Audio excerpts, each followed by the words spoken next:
कृष्ण प्रेम धारा ट्रस्ट प्रस्तुत करते हैं कार्यक्रम समर्पण।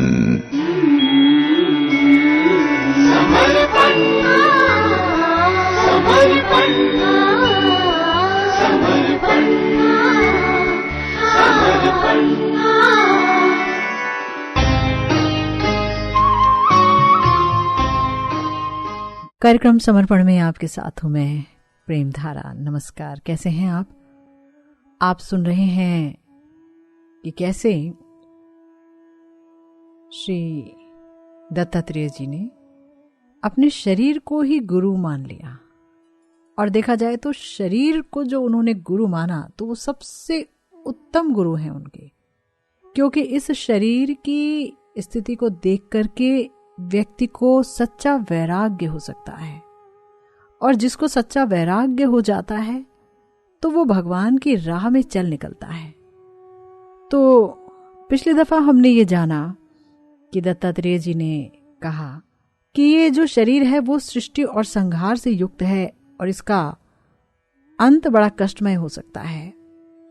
इसीलिए मैं इस शरीर से विरक्त रहता हूं, क्योंकि ये किसी के द्वारा भी विनष्ट हो सकता है। और आज 26वें श्लोक में कह रहे हैं, जायात्मजार्थ पशु भृत्य गृहाप्त वर्गान पुष्णाति यत प्रिय चिकीर्षया वितन्वन स्वान्ते सकृच्छम वरुद्धदनः स देहः शिष्टवास्य बीजम वसीदति वृक्ष धर्मः। यानी शरीर से आसक्ति रखने वाला व्यक्ति अपनी पत्नी, बच्चों, संपत्ति, पालतू पशुओं, नौकरों, घरों, संबंधियों, मित्रों आदि की स्थिति को बढ़ाने और सुरक्षित रखने के लिए अत्यधिक संघर्ष के साथ धन एकत्र करता है। वो अपने ही शरीर की तुष्टि के लिए ये सब करता है। जिस प्रकार एक वृक्ष नष्ट होने से पहले भावी वृक्ष का बीज उत्पन्न करता है, उसी तरह मरने वाला शरीर अपने संचित कर्म के रूप में अपने अगले शरीर का बीज प्रकट करता है।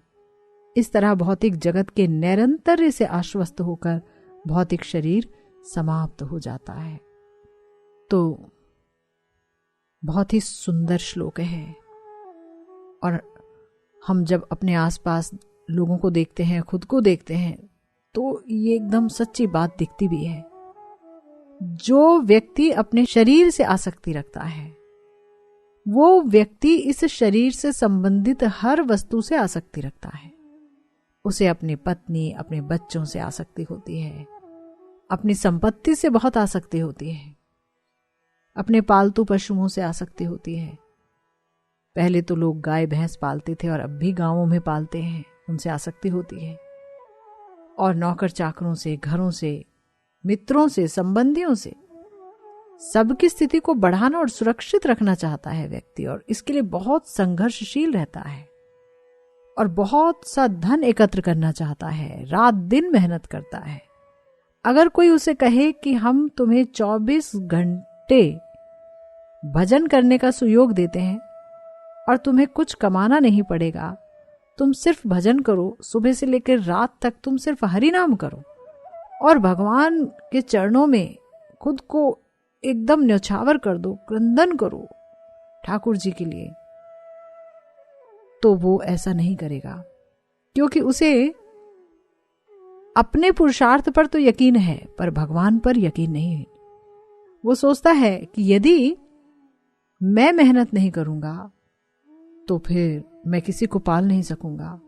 लेकिन हम अक्सर देखते हैं कि घर में अगर कोई व्यक्ति कमा रहा था, वो चला भी जाए तो भी किसी न किसी तरह से बच्चे भी पल जाते हैं और सब कुछ चलता रहता है, सब समाप्त हो जाता है, ऐसा नहीं है, है ना। लेकिन तो भी इंसान अगर सिर्फ भरण पोषण के लिए मेहनत करता होता तो भी चलता, परंतु वो मेहनत करता है अपने स्टैंडर्ड को बढ़ाने के लिए, अपने स्टेटस को बढ़ाने के लिए, उसे सुरक्षित रखने के लिए। अगर स्टेटस बढ़ गया है तो उसे सुरक्षित रखने के लिए। लेकिन ये सब है अवास्तव चीजें। वास्तव वस्तु तो इस जगत में और आध्यात्मिक जगत में सिर्फ भगवान है। देखिए, हमारे आचार्य कहते हैं, श्रीपाद नरोत्तम दास ठाकुर महाशय, स्त्री पुत्र बांधव जतो, मरी जाए कतो शतो, आप नारे हवो सावधान।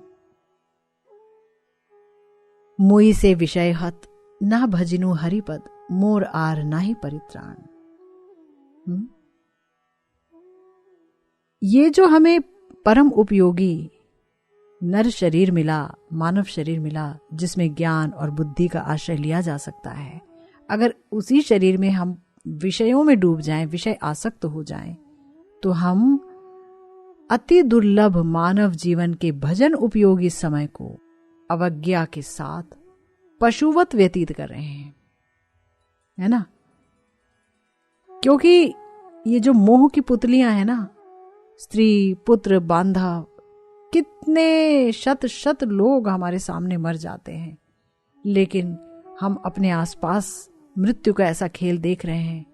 और जबकि महामारी का ऐसा भयंकर दौर पिछले कितने ही सालों से चल रहा है, 2019 से, और आज तक ये दौर समाप्त नहीं हुआ है, तो भी मोह की ऐसी प्रबल छाप है हमारे मन में, हम ऐसे मोहित हैं कि हम देखकर भी नहीं देख रहे हैं। हम अभी भी माइक वस्तु में पूर्ण आसक्त हैं और नहीं सोच पा रहे हैं कि ये जो भजन उपयोगी समय मिला था, ये तो हाथ से निकल गया, ना जाने शरीर का क्या हो जाए। देखिए, स्त्री, पुत्र, विषय, वैभव, ये जितने भी भोग्य पदार्थ हैं, बड़े ही दुखदाई हैं, ये बड़े ही क्षणिक हैं।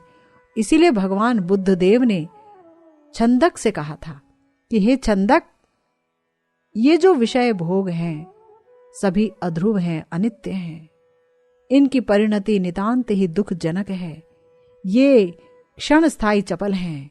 अलम छंदक अनित्या खलवते कामा अध्रुवा आशाश्वता विपरिणाम धारणा।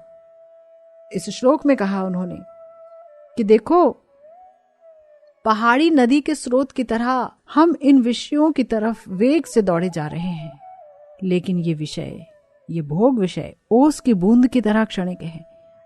आपने ओस की बूंद देखी होगी, रात को ओस गिरती है, लेकिन सुबह जैसे ही सूर्य की रोशनी ओस की बूंदों पर पड़ती है, ओस की बूंदें समाप्त हो जाती हैं। ये जो विषय हैं, ये गहन शोक के जनक हैं, गहन शोक पैदा होते हैं। मान लीजिए एक आदमी हाथ में कुछ भी ना ले और मुट्ठी को कस के बंद कर ले, तो उसे देखकर लगता है कि उसकी मुट्ठी के भीतर ना जाने क्या सब है, लेकिन जब वो मुट्ठी खोलता है तो सब खाली। उसी तरह ये धोखा मात्र है। केले के पेड़ के स्कंद की तरह दुर्बल हैं। केले के पेड़ का स्कंद बाहर से देखने में कितना पुष्ट नजर आता है, कितना मोटा नजर आता है ना, लगता है अंदर कितना कुछ होगा, लेकिन जब हम उसे छीलते हैं तो छीलते छीलते छीलते छीलते अंत में क्या बचता है? कुछ भी नहीं, समाप्त प्राय हो जाता है ना। तो इस तरह से पेड़ के स्कंद की तरह दुर्बल हैं, कच्चे पदार्थ के भोजन की तरह वेदनादायक हैं। अगर मान लीजिए कोई हमें चावल दे और चावल को पका के ना दे, दाल दे पर दाल को पका कर ना दे और ऐसे ही खाना पड़ जाए, तो जितनी वेदना उसे खाने में होगी उतनी ही वेदना और उससे भी ज्यादा वेदना और कष्ट इन विषयों को भोगने के बाद मिलता है। शरद काल के मेघ की तरह क्षणिक हैं, सागर की तरह दुष्पूर्णीय हैं। अगर कोई सोचे कि हम इस विषय भोग को भोग करके अपने आप को पूर्ण कर लेंगे तो ऐसा हो नहीं सकता है। जिस तरह से सागर को कोई तैर कर पार नहीं कर सकता है, इसी तरह से इन विषयों को भोग कर कभी भी संतुष्टि प्राप्त नहीं की जा सकती है। ये नमक के पानी की तरह तृष्णावर्धक है, यानी हम जितना भोगते हैं उतनी ही लालसा बढ़ती जाती है। ये सांप के सिर की तरह दुस्पर्शनीय है। सांप का सिर अगर छू लें तो वो डंक मारेगा ही, वो काटेगा ही। इसी तरह हम विषयों को भोगेंगे तो हमें दुख मिलेंगे ही, और भीषण जल प्रपात की तरह पंडितों द्वारा परिवर्जित है। यानी अगर कहीं भीषण रूप से जल गिर रहा है, जल प्रपात यानी झरने, तो उस झरने में विद्वान लोग स्नान करने नहीं जाया करते, क्योंकि वो झरना डुबो सकता है, बहा कर ले जा सकता है। तो ये जो विषय हैं, वो जो विद्वान लोग हैं उनके द्वारा बहुत ही निंदनीय है। वो विषय भोग की तरफ नहीं जाना चाहते और वो बताते हैं कि यहां मत जाइए वरना आप बह जाएंगे। मनुष्य जीवन जो है, जो कि भजन के लिए मिला, वो सारा समय नष्ट हो जाएगा। भय, विषाद, अभिमान और दोष से परिपूर्ण है ना। इन विषयों को जब हम भोगते हैं तो भय भी लगता है, डर भी लगता है। जब हम स्त्री, पुरुष और अपने आसपास जितने भी मोह की सामग्रियां हैं उनसे घिरे रहते हैं और उनमें अपना मन लगाए रहते हैं, तो डर लगता है कि कहीं ये छूट ना जाए, कहीं ये खो ना जाए, क्योंकि काल की गति तो बहुत ही अनप्रिडिक्टेबल है। कोई नहीं जानता कि उसका अगला शिकार कौन होगा। इसलिए डर तो लगा ही रहता है कि ना जाने जिनको हम प्रेम करते हैं उनके साथ क्या हो जाए। विषाद यानी दुख होता है, उनके कारण, उनके कर्मों के कारण हमें दुख मिलता है। अभिमान और दोष से परिपूर्ण है, विद्वानों द्वारा विगर्हित है, आर्यों द्वारा जुगुप्सित है और जो बुद्धिमान है उनके द्वारा परित्यक्त है, लेकिन बाल बुद्धि व्यक्तियों द्वारा परिसेवित है। अबुधे निसेविता बाले, है ना। बताया कि विवर्जिता बुधे परिगृहिता अबुधे और निसेविता बाले, यानी जिनकी बुद्धि बच्चे जैसी है, जो बिल्कुल नहीं समझ पाते हैं अच्छा बुरा, वो विषयों को भोगना चाहते हैं।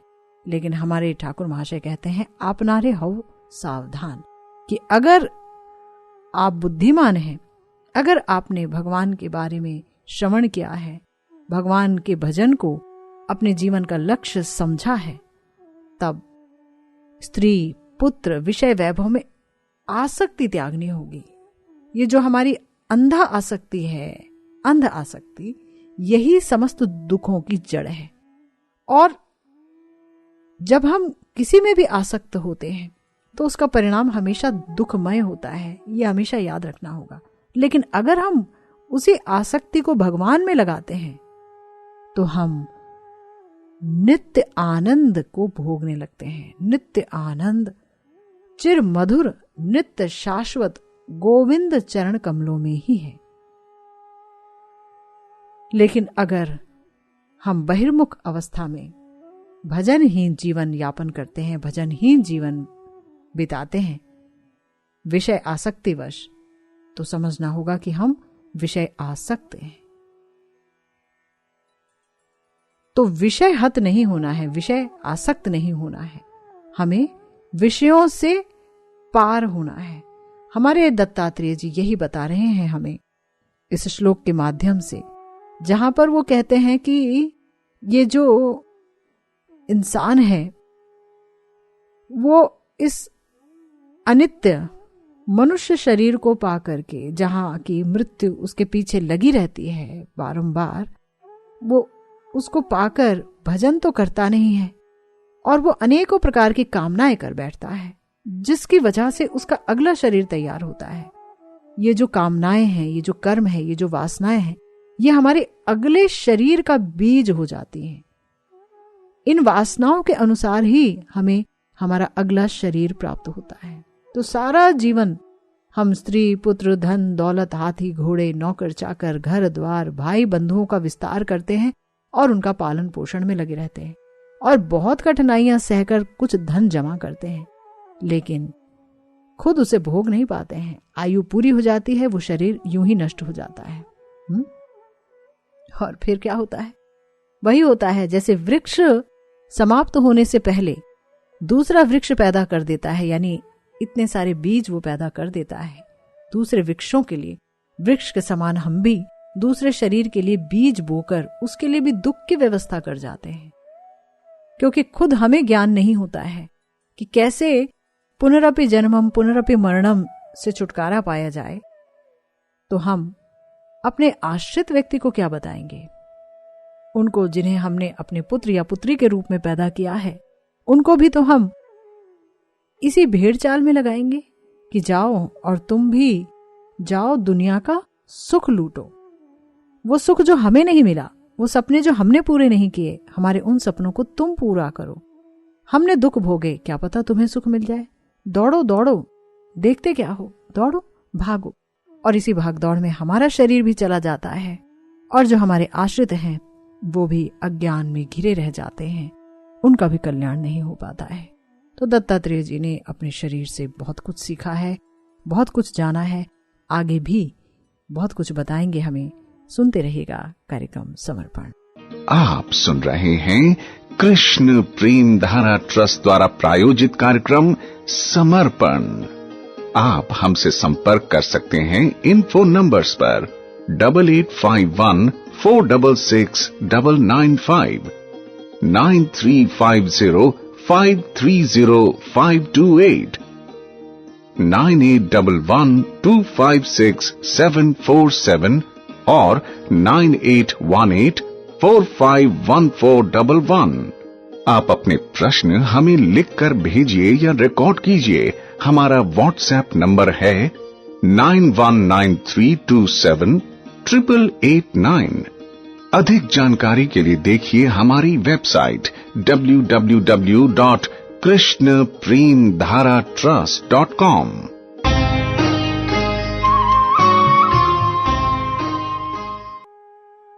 कार्यक्रम समर्पण में आपके साथ हूं मैं